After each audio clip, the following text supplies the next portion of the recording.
Vaughan Jog Vlog. Like, comment, share, follow, subscribe. Because fuck Google. I waited on Expendables 4. I didn't see it in theaters, whereas I saw 1, 2, and 3 in theaters, and sometimes regretted it. Now, this was never a great franchise. It had a mission statement. The glory days of the action film. Let's try to bring that back.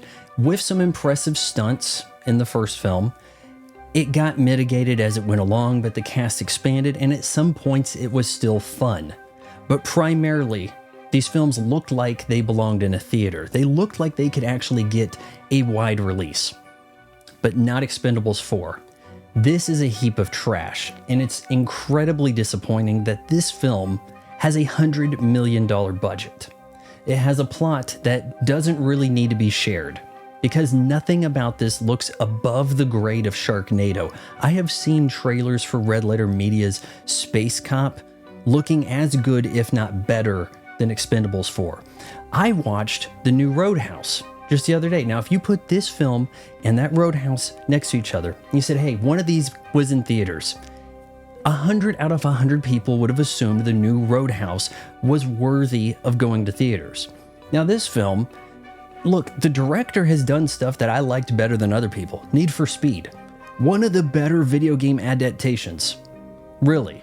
And at times better than a Fast and Furious installment. I will stand by that. But there's no defending an Expendables film that looks like it is shot on the cheapest. We got this camera today from Best Buy.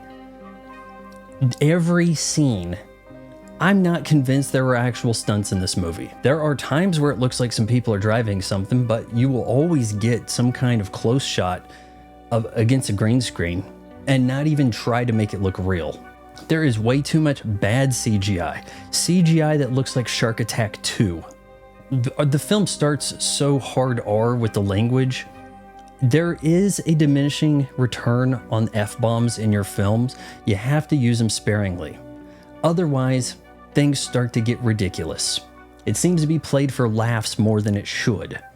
So we have a fight between, and this is verbal altercation, Jason Statham, Megan Fox, and she's even revealed to be working for the Expendables. And I'm like, in what capacity? Secretary? And just even knocking on their door, looking through the people. We couldn't find some practical way to work that out to not make it look cheap as shit. Spoilers, like anybody cares. So Barney Ross, he's like, hey, yo, this is little guy. He took my ring that night. You go get it back from me. I lost some thumb wrestling. Then we go to a bar. It looks horrendous also. We fight it out with the short guy, and then we go off on our mission. We have almost no returning stars. Like what you lose in Jet Li, Arnold Schwarzenegger, Bruce Willis, Chuck Norris, hell, Jean-Claude Van Damme, the list goes on. Even throw in Harrison Ford. Hell, the last movie had Glenn Powell before he was a thing. It was like his second film. He had a role, which I didn't even remember the first time I saw it in The Dark Knight Rises. You could have made something out of that. You didn't this time. Hell, you mention Antonio Banderas because his son is on board, except he's gross. You put together a mission aboard a CGI plane, you make no effort to show an actual plane in the air, nor do you want the audience to think it might actually be a real plane. The plane gets shot down, Barney's dead. We're like, what? Really? Oh, he must really be dead. Like, look, there's a body, it's gruesome as shit. And from that point on, it becomes Statham's film, which is just everything else he does, playing the same character as normal. Statham can't lose a fight, it's in his contract, so that's exciting. Okay, you add a few guys to the cast, but what difference does it make? A couple of Asians, Tony Jaa, the guy from The Raid Redemption. I started watching The Raid 2, and it was depressing and slow as shit. Now, the first one I'm totally on board with. He's really your only bad guy here.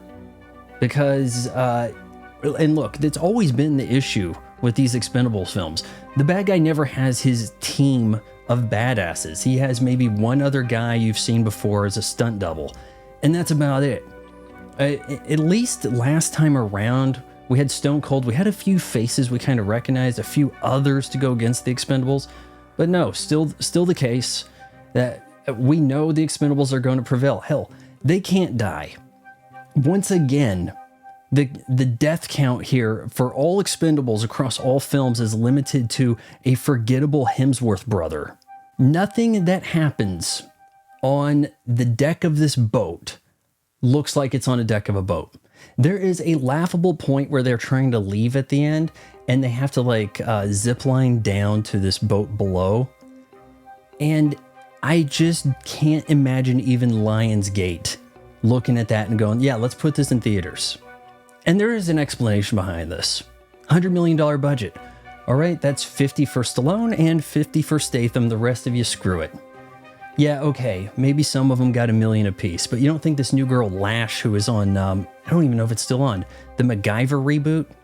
And you know what? There's actually 3 people in this film that were in Fast and Furious 7, right? The last one with Paul Walker. Did they meet there and say, hey, okay, eventually we're going to expendable it up? I watched this a week ago, and the next day I was like, what did I watch last night? Repeatedly, until I'm sitting down talking about it, I keep forgetting I even watched this because there's nothing memorable happening. And you knew there had to be trouble because they added 50 Cent, who I just remembered they added. And he has to jam his music in there because he had a hit once.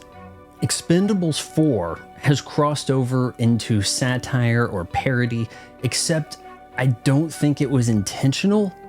It's not funny enough or insightful for me to think that that's what they wanted to do. You took a franchise that was like, hey, remember the old days, the 80s, when we were kicking butt and things blew up practically and we had car chases? Why don't we have some of that?